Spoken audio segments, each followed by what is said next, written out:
and I seemed to hear a faint cry as the man was pushed towards the wire. For the next 2 or 3 minutes, succeeding waves failed to reach him. He lay there as if exhausted, then tried to push himself up as a great comber rolled in and flattened him. When it receded, he was still alive, but there could only be one end to the game that was being played down there. I crouched in the shelter of the gorse bushes, waiting for something to happen, anything that would make it unnecessary for me to play at heroes. It came from an unexpected quarter, the fold in the cliffs on my right from which a narrow track dropped to the beach. I heard voices first, calling excitedly, then 6 men appeared and paused on the brow of the hill about 50 feet above the sea. They were tote workers, a few of the poor wretches brought over from France to labour on the island's fortifications. This lot were a road gang from the looks of them, and carried picks and shovels. There were no guards, which wasn't unusual. The island, after all, was as effective a prison in itself as could have been found anywhere. They seemed to be having an argument. Then one of them moved ahead and started to slide down the slope to the beach below. He dropped the last 10 or 15 feet into soft sand, picked himself up and approached the wire. He was a brave man, and closer to death than he perhaps knew. Another great wave rolled in, washing a second body into the minefield. There was a sudden eruption, and for a moment the sea boiled. When it drew back, I was surprised to see that the man in the yellow life jacket was still alive. But not for much longer. He needed a miracle now, and from the looks of it, it would have to be a miracle called Owen Morgan. I realized that with a kind of weary fatality as the tote worker on the beach, who had thrown himself flat on his face, got up and paused uncertainly. He knew about the mines now, and only a fool would venture into such a death trap. A fool or someone who didn't particularly care whether he lived or died.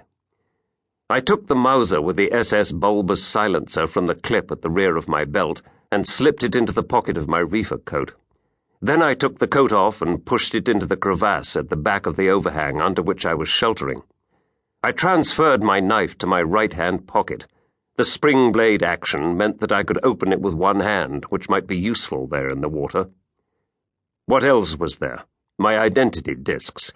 I checked that they were safe in the secret pocket of my belt. Not that they were likely to do me much good where I was going.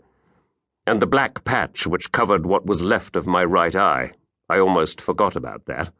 It was hardly likely to remain in place in the kind of surf that was coming in, and I pulled it down around my neck on its elasticated band. In the country of the blind, the one-eyed man is king. God knows why I thought of that as I went down a narrow crevasse for 20 or 30 feet and emerged onto a shoulder of rock. The tote workers on the hillside saw me at once, but the man on the beach was back at the wire looking for a way through.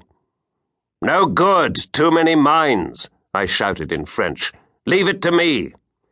He turned and looked up in surprise, staring dumbly, so I gave it to him in English and German for good measure. Some little way below, a rock jutted out 30 feet or so above deep water.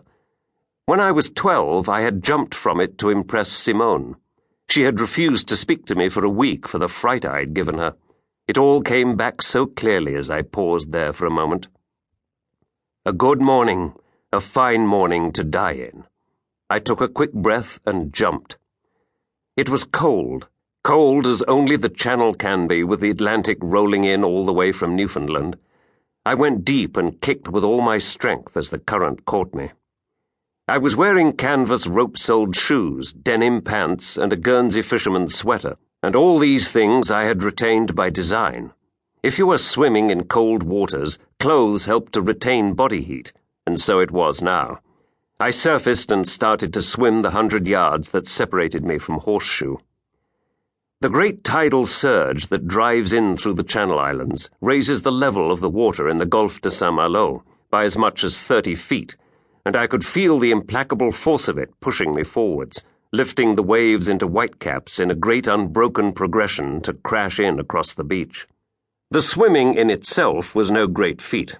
All I had to do was stay afloat, and the tidal current did the rest. I was aware of the tote workers up on the hillside in the green fold between the cliffs, of the man on the other side of the wire, and then a great wave took me in its iron grip and carried me in what seemed like a considerable speed. I touched sand.